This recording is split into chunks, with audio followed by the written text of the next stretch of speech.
Bill McGurn joins me now. Bill was a speechwriter for President George W. Bush. So, Bill McGurn, what do you think President Biden will say tonight? Not what you would write for him, but what do you think is going to be written for him? Well, look, Stu, he has a primetime address to take his message directly to the American people in the most watched speech of any president.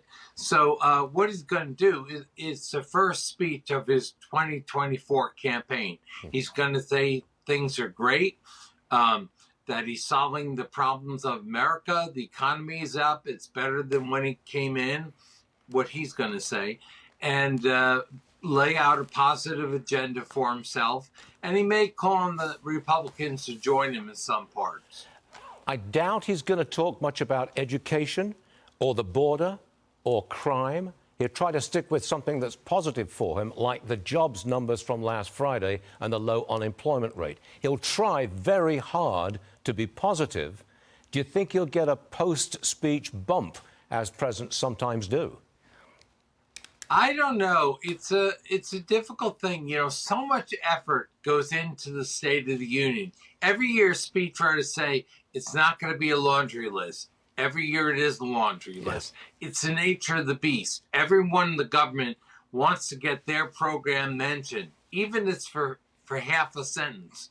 So, you know, for all the fuss, the State of the Union is pretty much forgotten shortly after it's delivered. It's a template for people working in the administration for a president's campaign. But the public, you know, think of how many memorable lines are from State of the Union. It's not really many. True, true. Will you watch, Bill? Be honest now. It doesn't start. Yes, I watch. I watch. Look, the little things speechwriters watch for, you know, you try to put your president's agenda in a way that even the opposition has to cheer, or at least can't sit down, or looks bad if they sit down. So there are those little things that you try to combine. I don't know if President Biden is going to do that. He doesn't seem the type. He's given more divisive speeches. He'll probably tamp that down a little. But I don't know if he really wants to work with Republicans, or whether he'd rather tag them as extremists that are a threat to democracy. Does it drive you nuts when they all stand up and applaud, then sit down and stand up? Yeah, it's kind of part of the game.